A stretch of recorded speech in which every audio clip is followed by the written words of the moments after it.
मोहतरम नाज़रीन, अस्सलामु अलैकुम वरहमतुल्लाहि वबरकातुहू। मैं आज हज़रात के सामने सल्तनत गज़नविया, महमूद गज़नवी और सोमनाथ का हमला, इस हवाले से चंद हक़ाइक़ आपके सामने लाना चाहता हूँ। वो ये है कि सल्तनत बनु अब्बास, खिलाफत बनु अब्बास एक बड़ी आलमी हुकूमत थी। बगदाद जिसका दारुल खिलाफा था, चूँकि बड़ी हुकूमत थी और उसके हुक्मरान बड़े काबिल, होनहार और बहुत सलाहियत और काबिलियत वाले अफराद थे, जिसकी वजह से वो हुकूमत दुनिया की बड़ी हुकूमतों में उसका शुमार होता था और दूर दराज इलाके भी उसकी सल्तनत में शामिल थे। हारून रशीद जो उस सल्तनत का 5वां बादशाह है, जिसका मक़ौला मशहूर है कि हारून रशीद कभी बादल को मुखातब करके कहा करता था कि ऐ बादल, तू जहाँ भी बरसेगा, ज़मीन के जिस खित्ते पर भी तेरा पानी बरसेगा, उसका खिराज और उस पानी से होने वाला गल्ला ज़रूर मेरे बैतुल माल में आएगा। इतनी अजीम सल्तनत थी। जब ये सल्तनत कमज़ोर हुई, तकरीबन खिलाफत बनु अब्बास में 10 या 8 बादशाह बड़े अजीम गुजरे हैं। उसके बाद खिलाफत बनु अब्बास का तनज़्ज़ुल शुरू हुआ और उसकी बागें ढीली पड़ गई, तो दूर दराज के जो इलाके थे, उन इलाक़ों ने खुद मुख्तारी का ऐलान किया और जिसके नतीजे में बहुत सारी छोटी छोटी सल्तनतें कायम हो गई। उन्हीं छोटी छोटी सल्तनतों में सामानी सल्तनत कायम हुई और जिसका एक हाकिम अलबतगीन था। जब सामानी सल्तनत कमज़ोर हुई तो अलबतगीन ने बाज़ाब्ता अपनी सल्तनत का आगाज़ किया, ऐलान किया। और अलबतगीन का एक ग़ुलाम था जिसका नाम नासिरुद्दीन सुब्तगीन था। ग़ुलाम था लेकिन होनहार था, काबिल था, मुल्की सलाहियतें, इंतज़ामी सलाहियतें, सियासी सलाहियतें तमाम की तमाम उसके अंदर मौजूद थी। और उसने उस होनहार ग़ुलाम को अपना दामाद भी बनाया, अपनी बेटी नासिरुद्दीन महमूद के रिश्ते में दी। तो बहरहाल अलबतगीन का जब इंतकाल हुआ तो उसके बाद नासिरुद्दीन महमूद बाज़ाब्ता गज़नी का हुक्मरान हुआ। बाज़ाब्ता उसने एक अलग सल्तनत कायम की जिसे सल्तनत गज़नविया कहा जाता है। गज़नी ये अफ़गानिस्तान का एक देहात है, एक गांव था जहां महमूद गज़नवी या नासिरुद्दीन गज़नवी जहां से उन्होंने हुकूमत शुरू की, जहां से हुकूमत का आगाज़ हुआ। नासिरुद्दीन सुब्तगीन एक बहुत बड़ा काबिल बादशाह था। तारीख़ हिंद में मुअर्रिख़ीन लिखते हैं कि नासिरुद्दीन सुब्तगीन का मकाम महमूद गज़नवी के बराबर का है। महमूद गज़नवी से कुछ कम कारनामे नासिरुद्दीन सुब्तगीन के नहीं हैं, लेकिन तासुबियत की वजह से या अपनी अंधी असबियत की वजह से लोगों ने महमूद गज़नवी को मशहूर किया। लेकिन नासिरुद्दीन सुब्तगीन ये भी बड़ा काबिल बादशाह था और हिंदुस्तान की फतह उसी के ज़माने से शुरू हुई।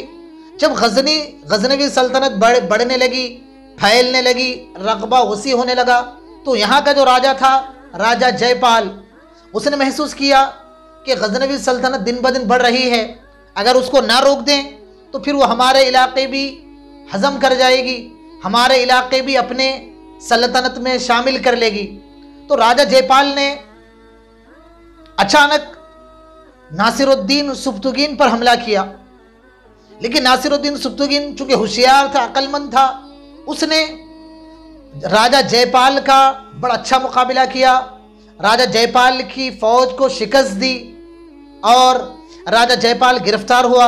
गिरफ्तार होने के बाद राजा जयपाल ने अमन तलब किया और खिराज देने का वादा किया।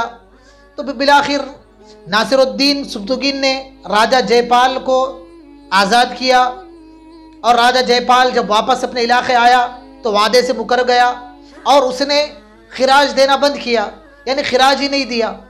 तो फिर नासिरुद्दीन सुब्तगीन ने उसकी धोखादही की वजह से और उसके उस फरेब की वजह से इरादा किया कि बाज़ाब्ता हमला किया जाए। नासिरुद्दीन सुब्तगीन अपनी फ़ौज लेकर रवाना हुआ, यहाँ पर इलाके के तमाम राजाओं को मुत्तहिद किया और तमाम राजाओं के सामने ये बात की कि अगर हम मिलकर मुत्तहिद होकर मुकाबला ना करेंगे तो फिर बैरून के लोग हम पर हुकूमत करेंगे। तकरीबन पूरे राजाओं ने राजा जयपाल का साथ दिया। एक बड़ी फौज, एक बड़ा लश्कर नासिरुद्दीन सुब्तगीन के सामने खड़ा था, लेकिन नासिरुद्दीन सुब्तगीन बड़ा बुलंद हिम्मत वाला और बड़ा आली हिम्मत और बहुत बड़ा मुदब्बिर और बहुत बड़ा जंगजू था। उसने मुकाबले का फैसला किया। बड़ी जंग हुई। उस जंग में राजा दाहिर और उसके साथ जो इत्तेहाद किए हुए राजा थे, तमाम के तमाम राजाओं की शिकस्त हुई। इसके बाद कुछ दिनों बाद नासिरुद्दीन सुब्तगीन का इंतकाल हुआ। फिर उसके बाद इस सल्तनत का अजीम बादशाह नासिरुद्दीन सुब्तगीन का बेटा महमूद गजनवी बड़ा अजीम बादशाह हुआ। उसने भी राजा जयपाल पर हमले किए और राजा जयपाल की और महमूद गजनवी की एक बड़ी जंग हुई। लिखा जाता है कि तकरीबन राजा जयपाल की 1 लाख फौज थी। तमाम के तमाम मुत्तहिदा महाज बनाया गया। महमूद गजनवी का मुकाबला किया गया, लेकिन महमूद गजनवी भी अपने बाप की तरह बड़ा दिलेर, बड़ा जंगजू और बड़ा होशमंद, बड़ा होशियार था। अपने वालिद के साथ रहकर ही उसने तमाम फ़न्ने हर्ब व ज़र्ब, लड़ाई के तमाम गुर और तमाम सियासी तदबीरें और इंतज़ामी जो मामलात हैं वो अपने वालिद की सोहबत में रहकर उसने सीखी थी। महमूद गजनवी एक बहुत बड़ा फातेह और यहाँ के लोगों के लिए एक बड़ा अजीम बादशाह साबित हुआ। तारीख़ में महमूद गजनवी का नाम अबुल क़ासिम मिलता है। पूरा नाम अबुल क़ासिम महमूद था और उसकी पैदाइश 7 अक्टूबर 2 अक्टूबर 971 ईस्वी में उसकी पैदाइश हुई। और महमूद गजनवी बहुत काबिल था और पढ़ा लिखा था, लिखना पढ़ना जानता था और उलूम व फ़नून का बहुत शौकीन था और कई ज़ुबानें जानता था। फ़ारसी जानता था और अरबी जानता था। इन ज़ुबानों का माहिर था। उलमा का, अहले इल्म का बड़ा क़दरदान था। और यहाँ तक किताबों में बात मिलती है कि महमूद गजनवी ये एक बहुत बड़ा फ़क़ीह था। कुरान और हदीस पर उसका अच्छा अबूर हासिल था। गोया कि एक हिंदुस्तान के बादशाहों में आलिम और इल्म वाले बादशाह बहुत कम गुजरे हैं। औरंगज़ेब का नाम इसमें सर फहरिस्त है। उसके अलावा बहुत कम बादशाह मिलते हैं जो इल्म परवर और ख़ुद बज़ाते ख़ुद बड़े आलिम थे। उसमें एक महमूद गजनवी भी बड़ा तालीम याफ्ता भी था और उलमा का, अहले इल्म का, अहले फ़नून का बड़ा कदरदान था।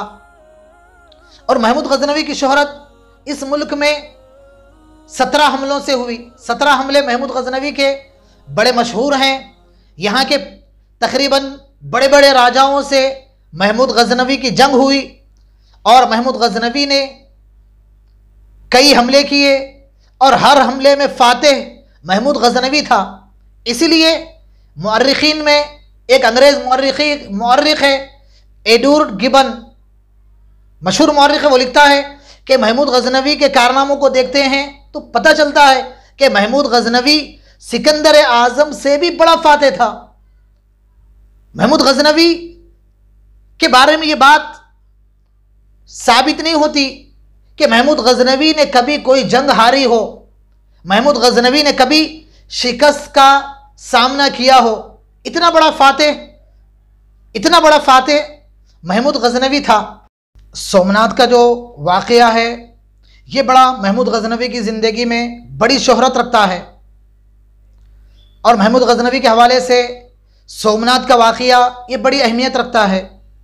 महमूद गजनवी को जब मालूम हुआ कि सोमनाथ के इलाके में बहुत सारे राजा मुत्तहिद होकर महमूद गजनवी के ख़िलाफ़ साजिश कर रहे हैं, किसी मकबर के ज़रिए जब मालूम हुआ तो महमूद गजनवी ने फ़ौरन हमले का इरादा किया। सोमनाथ का जो हमले का वाक़या है ये बड़ा अहम वाक़या है। इसमें महमूद गजनवी ने तकरीबन 2600 किलोमीटर का फासला तय किया और गजनी से सफ़र शुरू हुआ। लश्कर तकरीबन महमूद गजनवी के साथ 30,000 का था। उतने बड़े लश्कर के साथ उतना लंबा सफ़र तय करके तकरीबन 3 माह का सफ़र था। उसके बाद महमूद गजनवी जब सोमनाथ पर पहुंचा तो वहाँ के राजाओं के छक्के छूट चुके थे।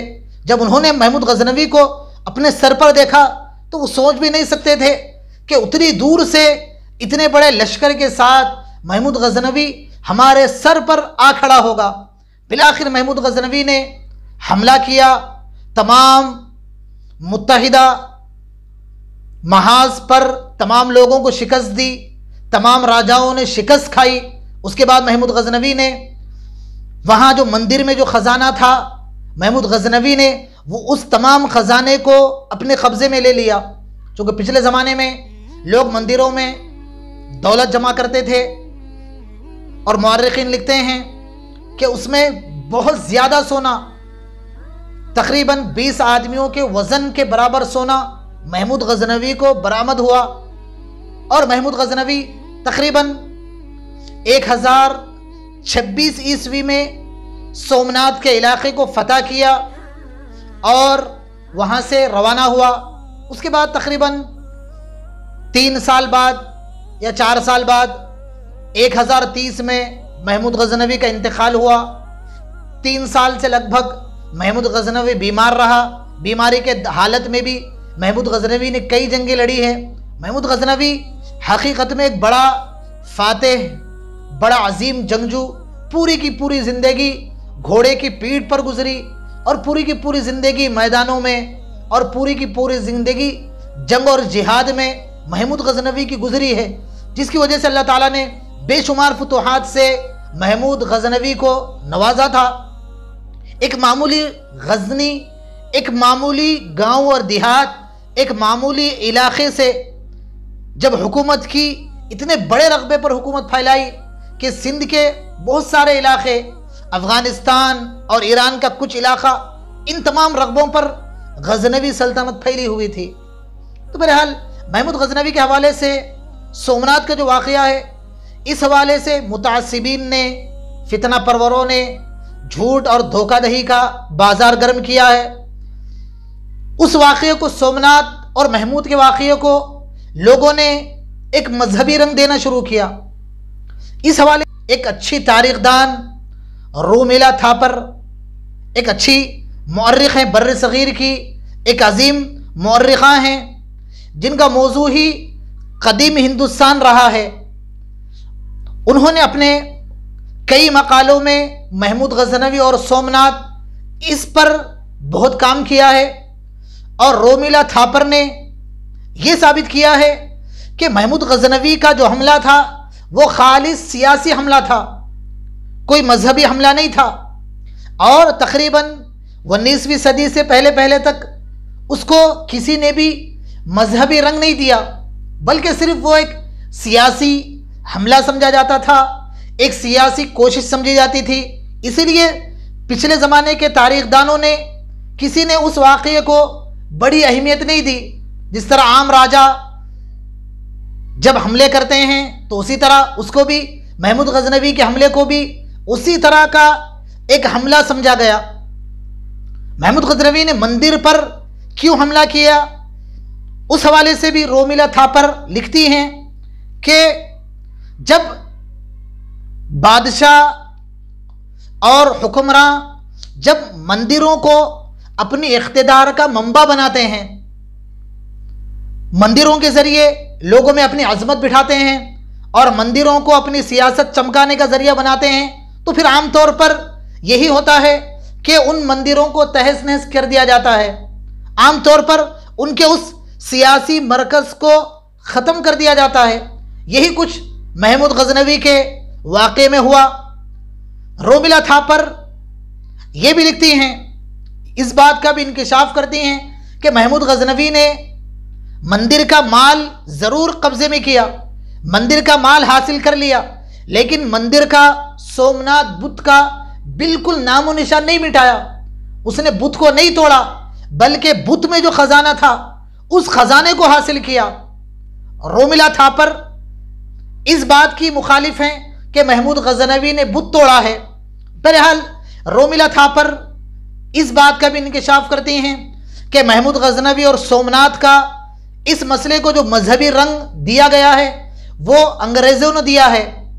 अंग्रेज़ों ने बाज़ाब्ता यहाँ के लोगों में मुनाफरत फैलाने के लिए, यहाँ के लोगों में मजहबी आग लगाने के लिए, दुश्मनियों को हवा देने के लिए यहाँ के लोगों ने, यहाँ के अंग्रेज़ों ने जो हुकूमत की थी उन्होंने बहुत सारे ऐसे वाक़यात को हवा दी जो लोगों के जज्बात को मजरूह करने वाले थे। उन्हीं अंग्रेज़ों ने महमूद गजनवी और सोमनाथ का इशू खड़ा किया। और तारीख़ में यह बात भी मिलती है कि 19वीं सदी ही से इस सोमनाथ और महमूद गजनवी के मसले को मजहबी रंग से देखा जाने लगा।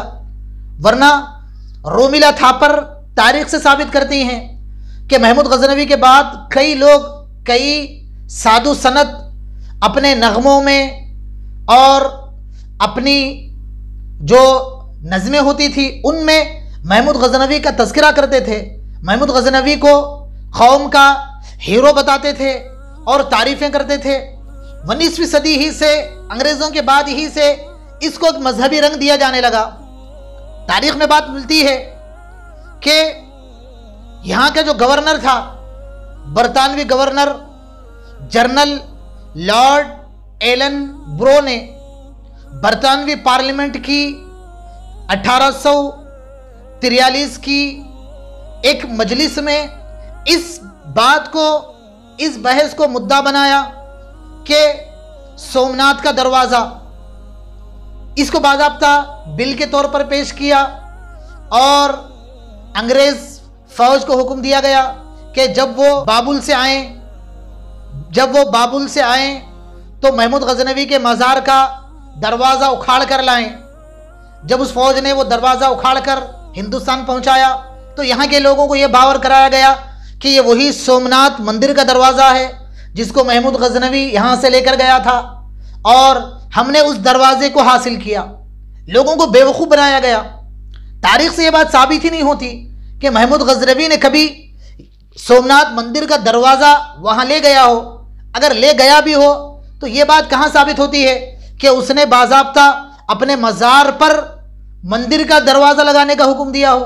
बाज़ाब्ता बाद में उस दरवाजे की छानबीन की गई तो उस दरवाजे पर यह बात आया हुई कि वो दरवाजे पर कुरानी आयत थी और वह दरवाज़ा मिस्र के कारीगरों का बना हुआ था।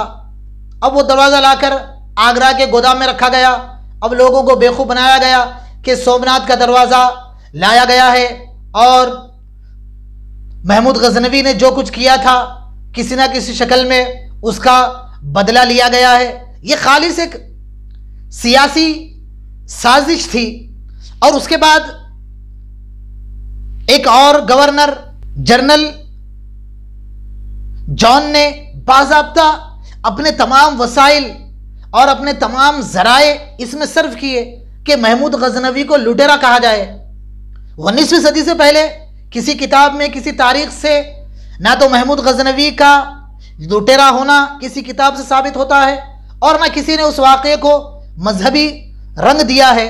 बहरहाल ये एक अंग्रेज़ों की साजिश है। उन लोगों ने बाज़ाब्ता इसको एक मजहबी और मुनाफिरत का एक रंग दिया है, लेकिन इस मुल्क की जो अक्सर आवाम है वो बहुत भोली भाली है।